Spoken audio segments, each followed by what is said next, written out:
Hi everyone, welcome back to Wednesday's poetry reading with myself, Kathy Garneau. I am a social worker here at the Association for Mental Health and Wellness and a registered nurse. So I want to welcome everyone back and anyone new to this third reading of our Wednesday poetry readings addressing mental health. Like artists pick and mix colors on a canvas to create something beautiful, so do poets. By choosing and rearranging words on a page, they give us the language we didn't know we needed to describe our inner worlds. Poets often address the subject of mental illness in their work because they've experienced it themselves and need a way to make sense of it. We all have our own ways of processing and coping with difficult times. And for poets, this often involves putting their words and feelings onto paper. The poems presented during Mental Health Awareness Month were chosen because they have an underlying lesson we can all learn from, including understanding the realities of our relationships with mental illness, the power of community, and how resilient we actually are. So today's readings, we are going to address depression and the need to understand that it is okay to ask for help. This first poem was written by an actress and model. Her name is Cara Delvigny. Excuse me if I've mispronounced your name, Cara. She spoke at the 2019 Women in the World Summit, where she shared her personal experiences with anxiety and depression. She spoke about her depression that started at the age of 15, which caused her to go in and out of school, and later turned to modeling at the age of 17. Her poem is a powerful portrayal of her feelings of hurt, emptiness, and loneliness. She addresses what it is like not to know who you are, feelings of insecurity, and the feeling that you are not good enough.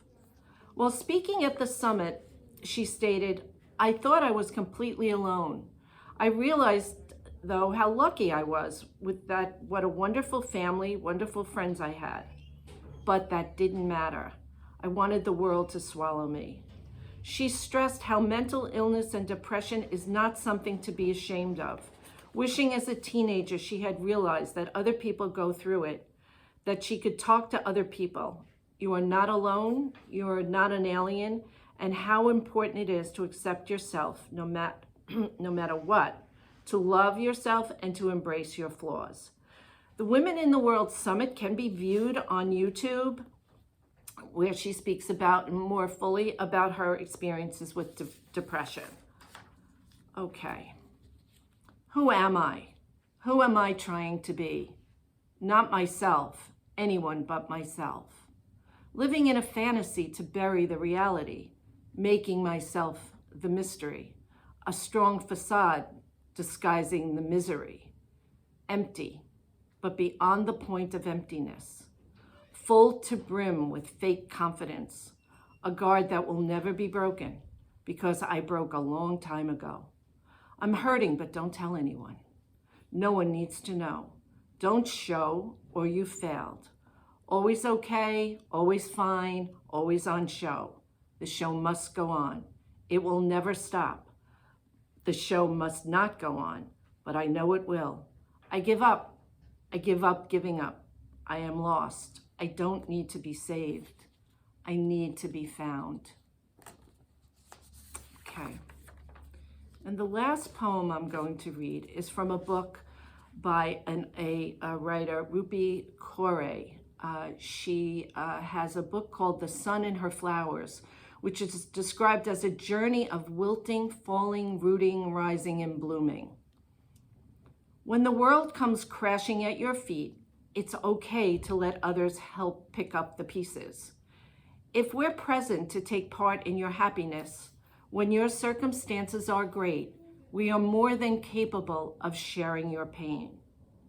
And what the author of this poem wants us to take from this is that it's okay to ask for help.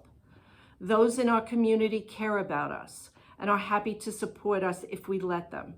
We are never meant to do this alone. I hope today's poems help you root, rise, and bloom while remembering if you wilt or fall, it is okay to ask for help. Now for next week, which is our last reading to end our Mental Health Awareness Month poetry readings, I am going to be introducing my colleague Carlos from Project Hope, where he will discuss and read a poem about the struggles men have in accepting help and the reality of mental illness. Thank you, everyone. Have a great day, and I hope to see you next week.